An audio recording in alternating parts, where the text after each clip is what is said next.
એક જનપ્રતિનિધિનું કામ શું હોય છે કે જ્યારે જ્યારે એમના લોકોને કોઈ તકલીફ પડે છે તો એમને સાંભળવાના, અને જ્યારે જ્યારે એમના કોઈ ખેડૂતો છે, એમના કોઈ વર્ગ છે, એટલે કે લોકો છે, એમને જ્યારે કોઈ પણ તકલીફ પડે તો એ પછી જ્યારે કોઈ પણ ધારાસભ્ય છે એમને ફોન કરે કે અમારે આ જગ્યા ઉપર આવી સમસ્યા છે, તમારે એમનું નિરાકરણ લાવવાનું છે, એ તમામ બાબતે જે એક જનપ્રતિનિધિ છે એ જેટલો જાગૃત હોય એટલા જ એ લોકોના કામ કરી શકે. પણ આપણે ઘણી બધી જગ્યા ઉપર એવું જોયું છે કે ઘણા બધા નેતાઓ એવા છે કે કાર્યાલય ખોલીને બેસી ગયા છે, મોટી મોટી એક ઓફિસ ખોલીને બેસી ગયા છે, પરંતુ કામ ક્યાં લોકોના થાય છે ખરા? લોકો હંમેશા એવું કહે છે કે ધારાસભ્ય છે કામ નથી કરતા, ફોન નથી ઉપાડતા. પણ હવે આ બધી જ બાબતને લઈને હવે સામે આવ્યા છે વિસાવદરના ધારાસભ્ય ગોપાલ ઇટાલિયા, કે જેમણે પોતાનું જે કાર્યાલય છે એ જ્યારે ખુલ્લું મૂક્યું છે અને લોકોને કહ્યું છે કે તમને કોઈ પણ કામ પડે તો જોઈ લો, આ મારું કાર્યાલય છે, મારા કાર્યાલયની અંદર આ કામ થાય છે, જેથી કરીને તમને કોઈ જાતની તકલીફ નહીં પડે. નમસ્કાર, આપ જોઈ રહ્યા છો નિર્ભય ન્યૂઝ અને હું છું આપની સાથે રિદ્ધિ. વિસાવદરની અંદર જ્યારે ગોપાલ ઇટાલિયાનું જે આ કાર્યાલય અત્યારે ખુલ્યું છે અને કઈ રીતે લોકોના પ્રશ્ન હલ થાય છે, કેવી રીતે લોકો વિસાવદરમાં જે ગોપાલ ઇટાલિયાનું જે આ કાર્યાલય છે ત્યાં પહોંચી શકે છે અને કઈ રીતે પહોંચીને પોતાના પ્રશ્નની રજૂઆત કરી શકે છે, કઈ રીતે પ્રશ્નનો નિવેડો આવી શકે એમ છે, બધી જ ચર્ચા ગોપાલ ઇટાલિયાએ કરી છે. સૌથી પહેલા તો તમામ લોકોને એમણે શું કહ્યું છે સાંભળીએ. વિસાવદર, ભેસાણ અને જુનાગઢ તાલુકાની જનતાએ મને આશીર્વાદ આપી અને ધારાસભ્ય તરીકેની જવાબદારી સોંપી છે. મારી પાછળ તમને ધારાસભ્યનું કાર્યાલય દેખાય છે.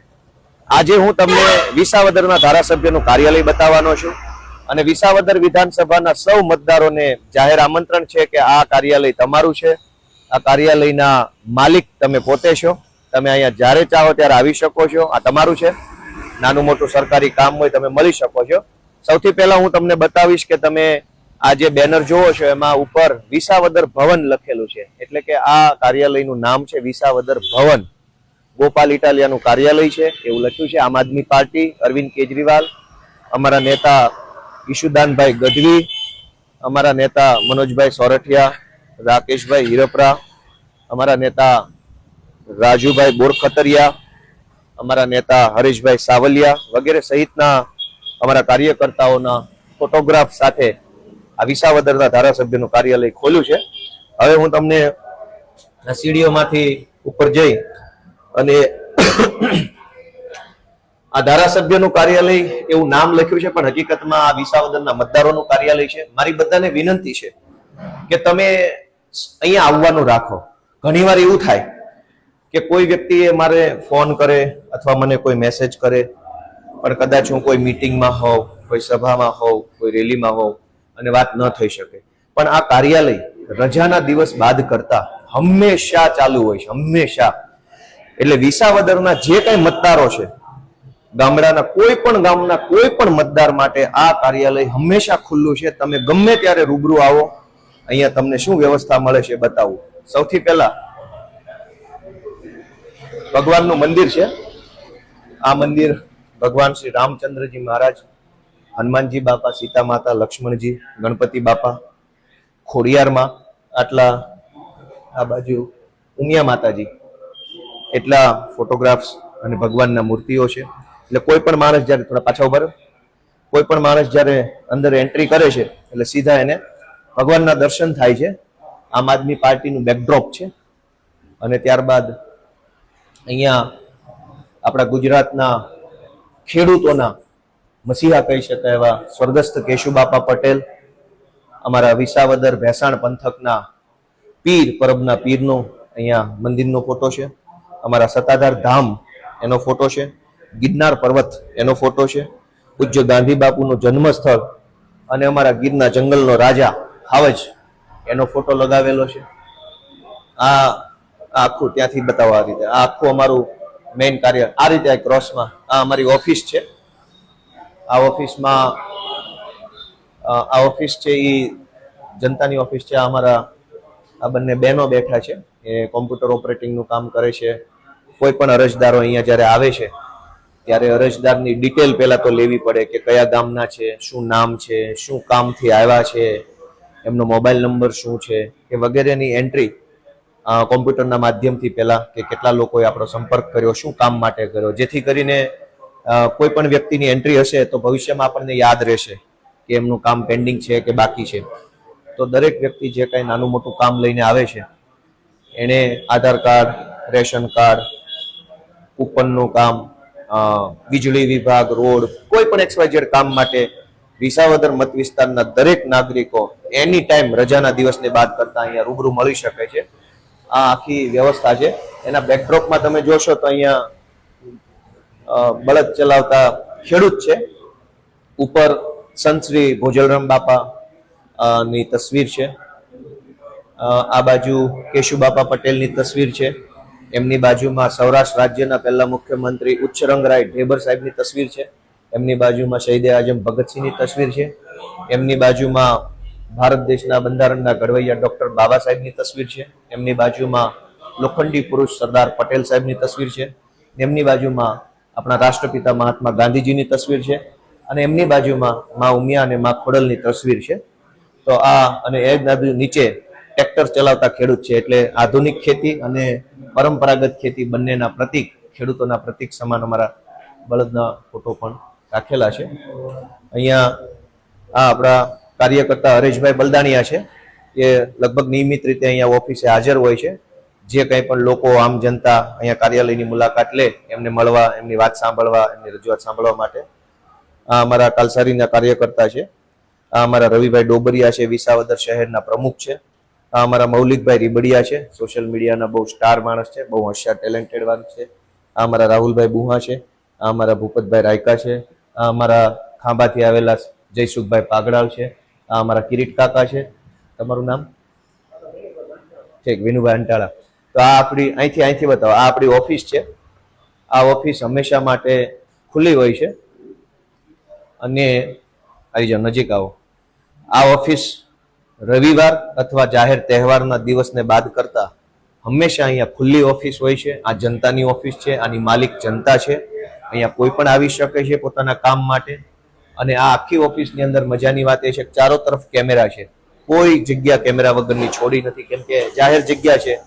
ક્યારેક કંઈક ઘટના દુર્ઘટના બને તો આપણી પાસે એનો એવિડન્સ હોવો જોઈએ. એટલે ચારો તરફ બધા જ એંગલના, ક્રોસ એંગલના કેમેરા દાદરમાં, મેઇન રોડ ઉપર, આ હોલમાં, અને મારે બેસવાની જે ચેમ્બર છે એ પણ હમણાં તમને બતાવું. પણ કંઈ પણ કામ હોય તો મારી બધાને વિનંતી છે કે સીધા ઓફિસે જ બધા જો આવશે તો અહીંયા કોમ્પ્યુટરમાં એન્ટ્રી થઈ જશે, લેખિતમાં આપી શકાશે, કાગળ લખી શકાશે, પ્રિન્ટ કરી શકાશે, બધું જ કામ. કેમ કે ઓફિસમાં ફાઇલો મેન્ટેન થાય છે. કોઈ પણ અરજદાર આવ્યો હોય તો એનું એક કેસ બને, એની ફાઇલ બને, પછી એની ઉપર ફોલોઅપ લેવાય. એ બધું કામ ઓફિસથી સારી રીતે થઈ શકે. ઘણી વખત ફોન ઉપર આપણે એટલું સારી રીતે કામ ન થઈ શકે. કેમ કે ધારો કે કોઈએ ફોન કર્યો, આપણે એ વાત સાંભળી, પછી એ ભાઈ કોઈ બીજા કામમાં લાગી ગયા, હું કોઈ બીજા કામમાં લાગી ગયો, ફાઇલ મેનેજ થઈ નહીં. અહીંયા જે કોઈ લોકો આવે છે એમની એક ફાઇલ બને છે, જેથી કરીને ફોલોઅપ લઈ શકાય, ક્યાં પહોંચ્યું.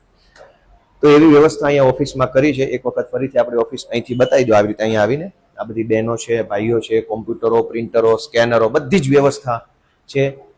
જેથી કોઈ પણ નાના મોટું કામ હોય, મામલતદાર ઓફિસને લગતું કામ, TDO ને લગતું કામ, RFO ને લગતું કામ, વીજળી વિભાગને લગતું કામ, રોડ વિભાગને લગતું કામ, નગરપાલિકાને લગતું કામ, જિલ્લા કક્ષાનું કશું પણ નાનું મોટું કામ છે એની રજૂઆત આ ઓફિસે થઈ શકે છે.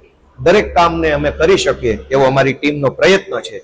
અમે ખૂબ કોશિશ કરીએ છીએ કે અમને 100 કામ સોંપવામાં આવે તો 100 માંથી 100 અમારા હાથે થઈ જાય એવો પ્રયત્ન છે. ઘણી વખત 100 માંથી 20 થાય, 100 માંથી 30 થાય, 100 માંથી 15 થાય, પણ અમારો પ્રયત્ન ખૂબ સારો છે. હવે હું તમને મારી ઓફિસ બતાવું છું. આ અમારી ઓફિસ છે. અત્યારે અમારા નેતા માનની મનોજભાઈ સોરઠિયા બેઠા છે. મનોજભાઈ સોરઠિયા અમારા આમ આદમી પાર્ટીના કરતા ધરતા છે. આ અમારા વિપુલભાઈ પોકિયા છે, આમ આદમી પૂર્વ જિલ્લા પંચાયતના સભ્ય છે વિસાવદરથી, અને અમારા આમ આદમી પાર્ટીના સક્રિય કાર્યકર્તા છે. જયસુખભાઈને આપણે બહાર મળ્યા. આ રૂમમાં આમ આદમી પાર્ટી વિસાવદર ગુજરાતની વિધાનસભાની પ્રતિકૃતિ છે. ડોક્ટર બાબા સાહેબ, પરમ પૂજ્ય ગાંધી બાપુ, સરદાર પટેલ સાહેબ અને ભગતસિંહ. અમારી ચેમ્બરમાં પણ કેમેરો મૂકેલો છે. અહીંયા એની મજા છે. આ કેમેરો છે એટલે આખી ઓફિસ આ રીતે ટેબલ ઉપર શું ચાલે છે, લેપટોપની સ્ક્રીન ઉપર શું છે, બધું આપણે જોઈ શકીએ છીએ. પ્રિન્ટર છે, ફાઇલો બધી પડી છે, બધા ઘણા બધા ડોક્યુમેન્ટ્સ છે, વાંચવાનું નોટિસ બોર્ડ છે. મારું કાંઈ અર્જન્ટ કામ હોય, કોઈ મેટર હોય તો નોટિસ બોર્ડ ઉપર ચિપકાવી દેતા હોઈએ છીએ કે કઈ મેટરમાં ફોકસ કરવાનું છે, શું છે વગેરે. તો આ આખી ઓફિસ છે. આ ઓફિસ નું પાટિયું તો એવું છે કે વિસાવદરના ધારાસભ્યની ઓફિસ, પણ વાસ્તવમાં આ મતદારોની ઓફિસ છે. મારી વારંવાર વિસાવદર, ભેસાણ અને જુનાગઢ ગ્રામ્યના મતદારોને વિનંતી છે કે કોઈ પણ માણસને કોઈ પણ નાનું મોટું કામ હોય તો ખાસ રૂબરૂ આવવાનો આગ્રહ રાખે. અહીં તમે રૂબરૂ આવશો તો 10 નવી વાતો જાણવા મળશે, 10 નવી વાતોનું તમને માર્ગદર્શન મળશે. કંઈક કાગળ લખી આપશે, કંઈક અરજી કરી આપશે, કંઈક ફોર્મ ભરી આપશે, કંઈક ફાઇલ બનાવી આપશે, કંઈક ઝેરોક્સ કરી આપશે, કંઈક સ્કેનિંગ કરી આપશે. ઘણું કામ થઈ શકશે. એટલે મારી બધાને એવી લાગણી છે, વિનંતી છે કે જે કંઈ આપણે નાનું મોટું કામ પડે તો બને ત્યાં સુધી અહીંયા ઓફિસમાં રૂબરૂ જો લોકો આવશે તો આમને સામનેનો પરિચય થશે. અહીંયા અમારા અનેક કાર્યકર્તા રોજે રોજ હાજર હશે. ઓછામાં ઓછા 7-8 કાર્યકર્તા લગભગ ઓફિસમાં હાજર હોય જ છે, જે બહુ ગંભીર પ્રકારની જવાબદારી હોય, મેચ્યોર હોય. તો એવા કાર્યકર્તાઓ અહીંયા હંમેશા હાજર હશે, કેમ કે રોજે રોજ હું હાજર હોતો નથી. ક્યારેક હું સભામાં હોઉં, ક્યારેક ગાંધીનગર હોઉં, ક્યારેક વિધાનસભાના કામથી, ક્યારેક સીએમની મુલાકાત, ક્યારેક કોર્ટની મુદતો, ક્યારેક પાર્ટીના કામમાં, ક્યારેક પરિવારમાં. તો અહીંયા મારા આવવાનો એક ફિક્સ સમય તો છે, પણ એ જાહેરમાં એટલા માટે નથી કે નહીતર પછી આખા ગુજરાતમાંથી લોકોની લાગણી છે એટલે બધાને અહીંયા આવવાનો ધક્કો થશે. કેમ કે અત્યારે હાલ પૂરતી વ્યવસ્થા અમારા વિસાવદર વિધાનસભાના મતદારો પૂરતી છે. વિસાવદર વિધાનસભાના જે કોઈ મતદારો છે એને મારી વારંવાર લાગણી છે કે અહીંયા આવો, કંઈ પણ કામ લઈને આવશો તો કામ કરવાનો પૂરો પ્રયત્ન કરશું અને સારી રીતે આપણને સપોર્ટ મળી રહેશે. તો આવી રીતે આ ઓફિસ આ તમારી, અને અહીંયા હું તમને બતાવી દઉં કે અહીંયા પીવાના પાણીનું આરો મીટર છે. અહીંથી સારું પાણી આપણે જે કંઈ પણ મહેમાનો આપણે ત્યાં આવે છે એને પીવાનું પાણી વ્યવસ્થિત સારું ફિલ્ટર કરેલું મળે એની પણ વ્યવસ્થા છે. વોશ બેસિન છે, અહીંયા ટોયલેટ બાથરૂમ છે. કોઈ મહિલાઓ આવ્યા, કોઈ પુરુષો આવ્યા, કોઈ પણ તો સારી રીતે એમને માનો કે ફ્રેશ થવું હોય તો આખી સરસમાં સરસ સુવિધા છે. અને અહીંયા બીજી, અહીંથી આવી જાવ આ બાજુ, અહીંયા ચારો તરફ અહીંયા કેમેરો છે, ઉપર કેમેરો સામે છે, ચારો તરફ કેમેરા લગાવેલા છે. તો આ બાજુથી લઈ લો, અહીંથી ઉભા રહો. તો આ અમારી આખી ઓફિસ છે. આ ઓફિસની અંદર તમે જ્યારે ચાહો ત્યારે આવી શકો છો. આ ઓફિસ તમારી છે. જે કાંઈ કામ હોય તો આ બધા બેઠા છે, તમને લખી આપે, તમને કંઈ પણ મદદ માર્ગદર્શન. તો મારી બધાને વિનંતી છે કે રૂબરૂ આવો, મળો. ગુજરાતભરના લોકોને અત્યારે વિનંતી છે કે હમણાં તમે મને કોઓપરેટ કરજો, સહયોગ આપજો, કેમ કે હમણાં આખા ગુજરાતના લોકોની એટલી બધી લાગણી છે, એટલો બધો પ્રેમ છે કે દરેક લોકો મને મળવા ઈચ્છે છે. તો ઘણી વખત મારી સભા હોય ત્યાં આવે છે, ઘણી વખત અચાનક ઓફિસે આવી જાય છે, પછી હું મળતો નથી, હાજર હોતો નથી. તો અત્યારે મારી ગુજરાતભરના લોકોને વિનંતી છે કે તમારા તાલુકામાં, તમારા જિલ્લામાં મારો પ્રોગ્રામ ગોઠવાય ત્યાં સુધી મને તમે સહયોગ આપો. ઘણી વખત લોકો દૂર દૂરથી અહીંયા ઓફિસે આવી જાય છે અને હું કોઈ મિટિંગમાં બીજા તાલુકામાં હોઉં છું. આવું ઘણીવાર બનતું હોય છે. તો મારી બધાને રિક્વેસ્ટ છે કે હાલ આ વ્યવસ્થા વિસાવદરના મતદારો પૂરતી છે. કોઈ પણ જ્ઞાતિ, કોઈ પણ ધર્મ, કોઈ પણ પાર્ટીનો અમારા વિસાવદરનો વ્યક્તિ અહીંયા આવે, રજૂઆત કરે, મળે, ચર્ચા કરે, એના માટે આ ઓફિસ ખુલ્લી છે, હંમેશા ખુલ્લી છે. સૌ આનો લાભ ઉઠાવે એવી મારી લાગણી છે. નાના મોટા કામો હોય, સરકારી કામો, દાખલા કઢાવવા વગેરે વગેરે, તો એના માટે પણ આવો, આપણે અહીંયા બેસી શકીએ. આવો. તો બધાનો હું હૃદયપૂર્વક ખૂબ ખૂબ આભાર વ્યક્ત કરું છું. આ બાજુથી લઈ લો. અને આ અમારી ઓફિસ છે, ખેડૂતોની ઓફિસ છે. ખેડૂતોના આશીર્વાદથી આ બધું અમારું ચાલે છે. એટલે સૌને જય કિસાન, જય ગરવી ગુજરાત. અમારા અહેવાલને લઈને આપનું શું માનવું છે કમેન્ટ કરીને ચોક્કસથી જણાવજો. સાથે જ અમારી નિર્ભય ન્યૂઝ ચેનલને લાઇક, શેર અને સબસ્ક્રાઇબ કરવાનું ભૂલશો નહીં. નમસ્કાર.